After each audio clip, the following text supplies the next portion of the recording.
मैं बताया ना अभी 3 गीगावाट थी कुल प्रोडक्शन सोलर एनर्जी की, आज 140 गीगावाट है और ये अगले 3 साल में बढ़कर 200 बिजली से भारत का हिसाब किताब नहीं चलता। भारत का हिसाब किताब क्रूड ऑयल से चलता है और ये मुझसे बेहतर जानते हैं आप। और क्रूड ऑयल की डिपेंडेंसी हमारी 88% ऑन अदर कंट्रीज है। जब प्रधानमंत्री मोदी जी एक दिन 24 मिनट बोलते हैं, एक दिन 20 मिनट बोलते हैं, पर ये नहीं बता पाते कि सप्लाई सुनिश्चित कब होगी। वो एलएनजी, एलपीजी और पीएनजी के जाल में जब फंसाते हैं तो मुझे ये वो याद आ जाता है कि एक वक्त में कहते थे कि नाली के गैस से पकौड़े तल लीजिए।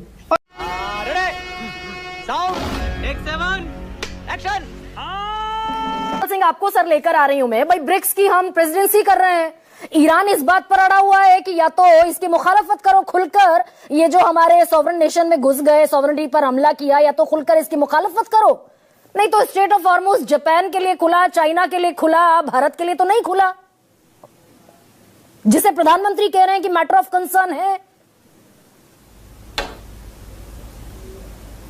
सर अनम्यूट कीजिए if you are speaking. Hello. हाँ sir, audible audible sir, audible आ रही है? Please sir, audible, carry on. देखिए, ब्रिक्स में जितने बड़े देश हैं, चाहे साउथ अफ्रीका है या ब्राजील है, चीन और रूस की बात चलिए छोड़ देते हैं, उन लोगों ने देखिए क्या स्टैंड लिया है इस सवाल पर, उनके नेताओं ने क्या कहा है और हमने क्या कहा है। इसको आप देख लें तो लगता नहीं है कि ब्रिक्स में भी हमारा कोई रोल है। क्या बात कर रहे हैं? हम शंघाई कारपोरेशन वाले में भी हैं, वहां भी हमारा पता नहीं क्या रोल है। हम अभी इजराइल ने जो इसके दुबई के साथ बनाया है उसमें भी हैं हम सब जगह, लेकिन हम अपना रोल मेरा ख्याल है ठीक से रिप्रेजेंट नहीं कर पा रहे हैं और डिसाइड नहीं कर पा रहे हैं।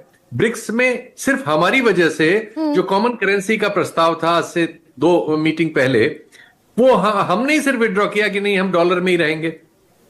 तो ब्रिक्स जिन चीजों पे चल रहा है, आज भी राज्यसभा में देश के प्रधानमंत्री ने कहा कि हम ईरान, इजराइल, यूएस के साथ बातचीत कर रहे हैं। हाँ, हम बात तो कर ही रहे हैं, हमें भी तो बात करनी पड़ेगी, हम भी दुनिया में ही रहते हैं, लेकिन हमसे कोई बात इसलिए कर रहा है कि आओ भाई तुम भी आओ, इसको ठीक करते हैं। ये हमारी पोजीशन खत्म हो गई है। बेशर्मो शर्म करो शर्म। अब ये जो मतलब अब क्या हम बताएं, हम दुनिया में सबसे बड़ी आबादी के देश हैं। हम निश्चित तौर पर एक जमाने में गुट निरपेक्ष आंदोलन के अगुआ थे और हमारी बात एक अलग तरह की बात थी जो इन दोनों ध्रुवों को गलत पे गलत और सही पे सही कहती थी। अब हमारी वो बात नहीं है। हम कहें न कहें, ये मान लिया गया है कि हम एक पक्ष है और वो पक्ष वो है जो इस समय हमलावर है। आप देखिए कि ईरान के लोगों ने लंका के बारे में क्या कहा है। अभी उनके बयान ये सब जगह गूंज रहे हैं और हमारे बारे में कुछ नहीं कहा। तो हम निश्चित तौर पर अपनी उस स्थिति को खोते जा रहे हैं। नहीं सर, आज जो देश के प्रधानमंत्री ने राज्यसभा में कंसर्न, चिंता जाहिर की, वो दरअसल जस की तस बनी रहने वाली है क्या? क्योंकि हम ये कह रहे हैं, देश के प्रधानमंत्री कह रहे हैं कि अगर ये लड़ाई लंबी चली तो हम दरअसल भारत सबसे बड़ी परीक्षा से गुजरने वाला है और ईरान तो ये युद्ध बंद करने वाला है नहीं। आज good question, you are a good question.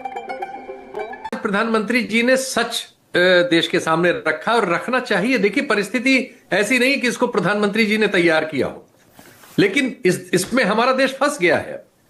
तो ये अच्छा उन्होंने किया कि देश को उन्होंने सच बता दिया।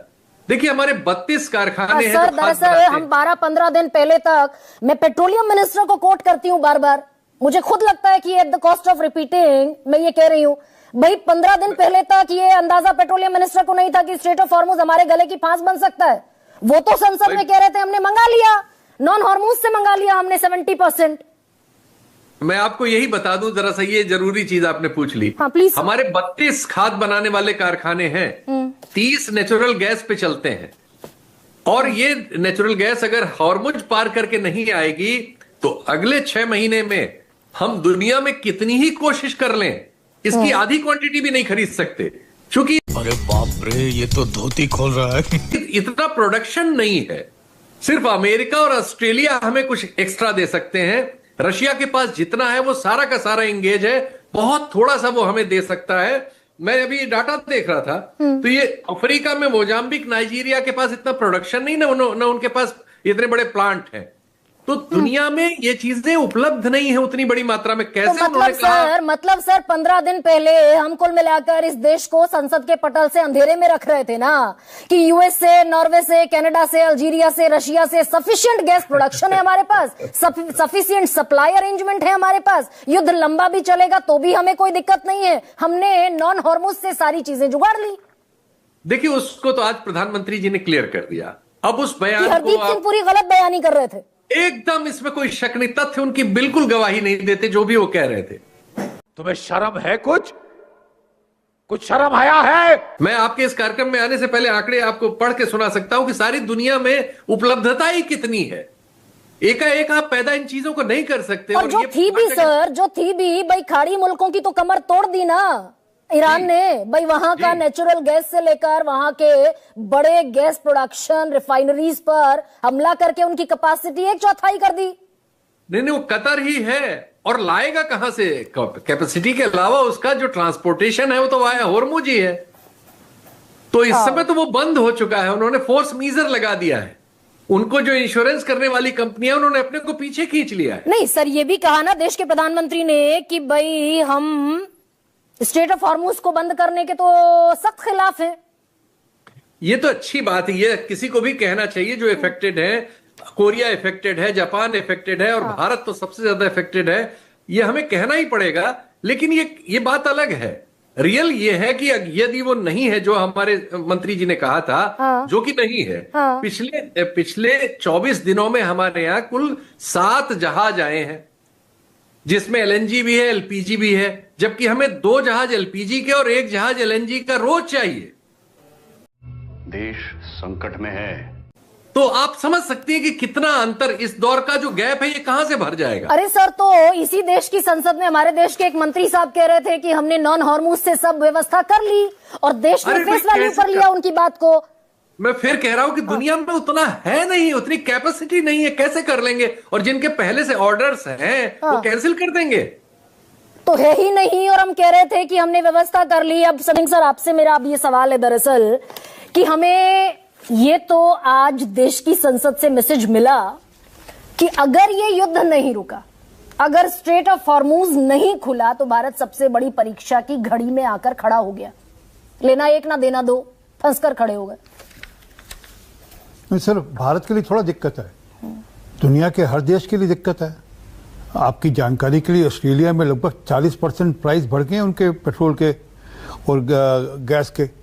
सिंगापुर में 34%, यूएसए, अमेरिका इटसेल्फ में 33%, स्पेन में 31%, इजिप्ट में 17%, चाइना में 11%, कतार में तो खैर चलिए, कतर में तो अपनी जगह है, हांगकांग में 6%। अरे कहना क्या चाहते हो? पूरी जी ने गलत बयानबाजी नहीं करी, बयान वो भी ठीक है, और प्रधानमंत्री जी का देश को ये बताना कि चिंता का विषय है, ये भी ठीक है। तो सर, जब हम चाइना से आधा सर 5 सेकंड कंपेयर करते हैं भाई, चाइना के पास 180 दिन से ज्यादा का रिजर्व है, हमारे पास कितने दिन का रिजर्व है? जब मौका था तब छोड़ दिया हमने चाइना के सामने। जब हमारे पास, जब चाइना टर्न अराउंड कर रहा था, तब हम अपनी जगह लगे हुए थे। तो मौका एक मिनट रुकिए ना। हाँ सर, बताइए। एक मौका अच्छा था जब चाइना अपनी इकॉनमी को बदल रहा था, जब अपनी इकॉनमी के लिए चिंता कर रहा था, तब हमारे देश पे कौन लोग सत्तारूढ़ थे, ये याद कर लीजिए। तो उस समय कर लेना चाहिए था, परंतु आज हम लोगों ने उस दिशा में, ये मौका अभी भी था कि भाई वो जो सरप्लस ऑयल ईरान लगातार चाइना को भेज रहा है, चाइना अपने ऑयल रिजर्व्स को लगातार सरप्लस कर रहा है, ये मौका अभी भी था कि हम ईरान से अड़कर नहीं खड़े होते तो हमारे जहाज निकल रहे होते स्ट्रेट ऑफ हॉर्मुज से। ईरान से लड़ने इमोशनल डैमेज की बात कर रही हैं आप। मुझे तो वो दिन याद आते हैं जब हिलरी क्लिंटन ने एक डांट लगाई थी और यहाँ पर ईरान से तेल लेना बंद कर दिया था। हमने क्यों कर दिया? अरे सुन तो लो भाई, हम क्यों ईरान के मैं मुख्तलिफ जाकर अपनी खड़े हुए? दो चीजें और बता दूं आपके ध्यान के लिए। और अमेरिका ने बड़ी कसकर डांट लगाई थी, तब हमने अपना मंत्री ड्रॉप कर दिया था। मणिशंकर अय्यर जी मंत्री थे सरकार में पेट्रोलियम के, वो सूट नहीं करते थे अमेरिका को, और ऐसी डांट लगी कि हमने मंत्री बदल दिया। मुरलीधर को, जो अमेरिका को सूट करते उसको, उनको मंत्री बना दिया था। तो ये, और अभी ट्रंप ने कहा भाई रशिया से तेल नहीं खरीदोगे, तो कौन से मंत्री ने नहीं कहा यस सर? और ट्रंप ने कहा कि रशिया से 30 दिन के लिए ऑयल विंडो खुल गई, तो कौन से मंत्री ने नहीं कहा यस सर? आप गलत बयानबाजी कर रही हैं। हमने कहीं पर भी रशिया से, मैं एक मिनट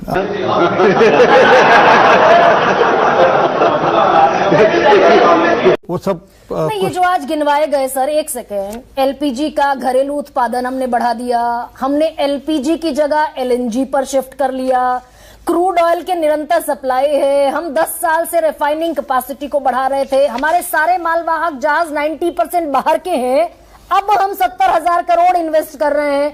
इन सारे जो उपाय हैं, इनसे हमने हासिल क्या किया? 10-12 साल में हमने क्या हासिल किया इन सब? जी, हमने अपनी रिन्यूएबल एनर्जी की कैपेसिटी 35 जीबी से हमने बढ़ाकर 279 जीबी की, हमने सोलर क्षमता 3 जीबी से बढ़ाकर 140 जीबी की, हमारी पॉपुलेशन भी बढ़ी, हमारी कंजम्पशन भी बढ़ी। तो कंजम्पशन बढ़ी तो हमें तो आत्मनिर्भरता की तरफ जाना था ना, हमें तो मेक इन इंडिया की तरफ जाना था। कहाँ हम 83% डिपेंडेंट थे, अब बढ़कर हम 11-12 साल में 88% डिपेंडेंट हो गए। उसी रफ्तार पे डिपेंडेंसी हमने और बढ़ा दी। अगर उसी रफ्तार पे, यही नहीं, अभी और सुनिए आपके सामने राहुल गांधी इतने सैडिस्टिक अप्रोच से क्यों कहते हैं दिखाई देते हैं? पहले एक छोटी सी बात मैं कह दूं, उसके बाद एक छोटी सी बात सुनिए फिर जाइएगा।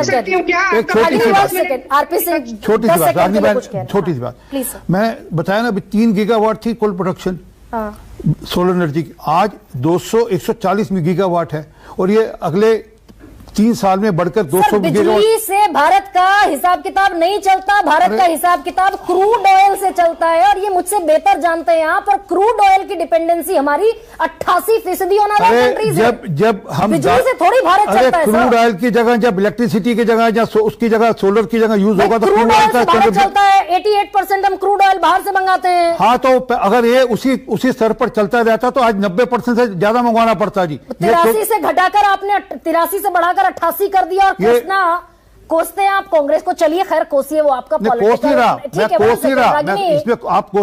राहुल गांधी को कुछ अच्छा होता हो दिखाई नहीं दे रहा है। राहुल गांधी कह रहे हैं कुछ नहीं बदलेगा।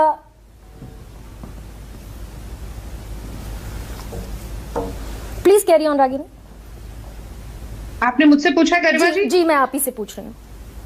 हाँ, तो देखिए, सब अब थोड़ा सा सुन लीजिएगा। देखिए, 43 मिनट बाद आप आई हैं, ज्यादा समय होगा नहीं मुझे लगता है, पर मैं ये जरूर कहना चाहती हूँ कि आप सबसे पहले आपने जंग के बारे में बात की कि ये जियोपॉलिटिकल पिक्चर क्या है और क्या ये जंग रुक जाएगी तो भारत को इससे फायदा होगा। तो सबसे पहले तो मैं यही बात कहूंगी कि देखिए, जंग रोकना किसके हाथ में है? जंग तो खुद ही एक मसला है। जंग क्या मसलों का हल देगी? आग और खून आज बख्शेगी, भूख और एहतियाज कल देगी। तो जंग तो रुकनी चाहिए, युद्ध विराम होना चाहिए, हर कोई यही सोचता है। पर क्या ट्रंप हमारे कंट्रोल में है, या ईरान हमारे कंट्रोल में, या इजराइल हमारे कंट्रोल में? उल्टा ये लगता है कि हमारे खुद प्राइम मिनिस्टर कॉम्प्रोमाइज हैं, क्योंकि अपने राज्यसभा और लोकसभा के भाषण में एक बार भी अमेरिका या इजराइल का नाम तक नहीं ले पाए। तो सबसे बड़ा सवाल तो गरिमा आज ये बनता है कि जब देश आपकी तरफ देख रहा था, और जहां तक मैं जानती हूं मोदी जी के तमाम अंधभक्त जो हैं वो यूक्रेन की वॉर रुकवाने का क्रेडिट देते थे, तो आज अगर युद्ध की परिस्थिति में पूरा पश्चिम एशिया है और भारत बड़े ही बेमानी तरीके से बिना कोई रुख लिए, बिना किसी स्टैंड के खड़ा हुआ नजर आ रहा है।